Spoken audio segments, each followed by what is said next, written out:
Hello everyone, this is Sam from English with Boss. Actually, we as learners of English have a big problem with English vocabulary. We want to read, to speak, to write, but we find ourselves that we can't because lacking in our vocabulary. So in today's lesson, I'm going to give you 7 tips that will expand or increase your English vocabulary. Are you ready for this? Let's go!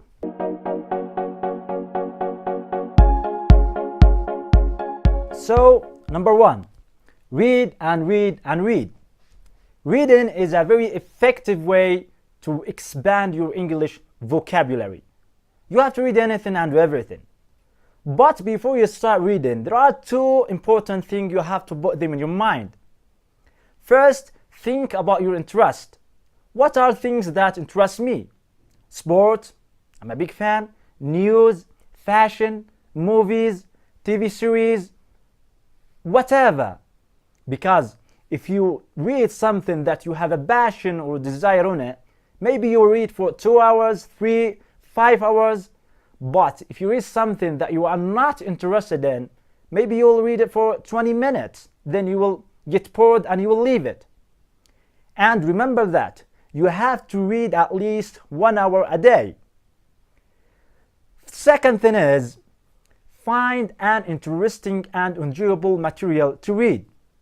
You like to learn new vocab through novels, short stories, magazines, newspaper, textbooks, whatever. Just find a suitable material that related to your topic. And of course, we cannot forget the internet. Actually, by 1 click you can find everything about your topic smoothly. 1,000 of essays, articles, paragraphs, books with PDF, or documents, or whatever. Just find interesting way to read. And remember that. Start with easy thing, then find something more challenging. Number 2, listen while you read. Seriously. Well, it's not what are you thinking about, guys. Putting your headphone and listen to Despacito while you read a story or anything else. Definitely not.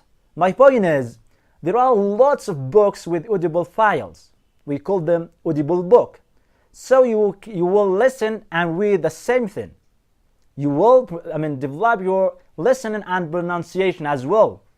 You will hear the correct pronunciation of the word, so it will keep in your mind forever. And remember that pronunciation is very important when you learn new words, because if you mispronounce them, you will have a different words. So be careful.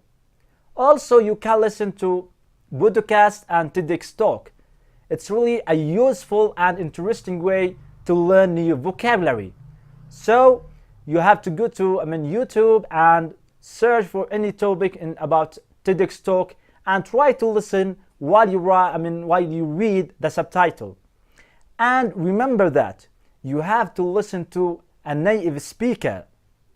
I know maybe I'm not a native speaker, but try to listen to a native speaker because you will hear the correct pronunciation for it. Number 3, develop new ways of studying new words. Do not just write down the new words as a list and try to memorize them. It's useless because you will forget them quickly. And instead, whenever you come across new words, go deeper. If it's a verb, learn if it's transitive or intransitive, regular or irregular. If it's a noun, learn if it's countable or uncountable. Learn about synonyms and what affixes that you can add to them, suffixes, prefixes, or whatever. For example, if you want to say I'm very hungry, there are many ways to say it. I'm ravenous, famished, or I'm starving, or even you can say I could eat a horse. And also you can use tree method, simply to write down the word, then circle it, then draw bubbles around it, then draw lines out from this word connected to these small bubbles. Then add words that related to the main words on these bubbles.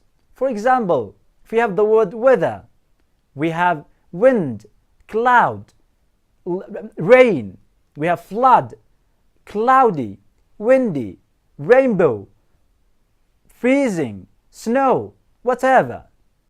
Also, don't take words on their own. Learn them with words that often used with. They call them collocations, two or more English words that used together. For example, you ask for advice, for directions, for forgiveness. Because learning words in groups, you will use them with verbs, nouns, prepositions that are commonly used with. Number 4.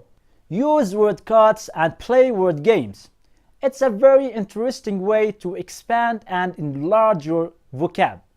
You need only a piece of papers and make sure they are in a different colors, and write down the new words with its transcription in one side and the meaning and word family, collocations, verb forms on the other side. It's called flashcard. There are also apps on Google Play or in App Store. You can go now and download them and enjoy it. Also, you can play word games either with your phone, as I told you before, or with your friends. Just update and refresh your vocabulary. Number 5. Use online dictionaries. Dictionary is your best friend. Of course, you will try to guess the meaning of the word through the context before you look it up in your dictionary. Use a monolingual dictionary, means English to English. Do not translate to your own language, because English dictionary has a lot of benefits. You will check all the definitions, the word frequency, pronunciation, transcription, synonyms, word family. You will have so many example sentences used in a different context. And use Longman or Oxford or Merriam-Webster dictionaries, because they are the most famous and trusted dictionaries over the world. Number 6. Describe the situation and the world around you. It's my favorite way because it helps to fill the gap in our vocabulary. Describe your home. Describe the weather in your country, the street, people on the street, cars, building. Imagine that you are in a mall or a shop. Describe everything there. The clothes, all stuff there, the food, everything. Try to describe and you will fill the gap in your vocabulary. Number 7 and the last one. Write and write and write more. Writing is the perfect way to apply all of the previous steps. You have to write about anything. Write about what happened to you in your day. Write a summary for a story that you have already read. Write an essay, a paragraph, articles, and try to use the new vocab or words that you have already learned. Well, it was all about today's lesson, guys. I really hope that you like it. And I'm very glad to hear your advice and recommendation. You have any advice or recommendation, just comment below and I'll be all ears to all your advice and recommendation. And don't forget to like, share and subscribe. So, thank you so much for watching. See you on the next lesson. Salam.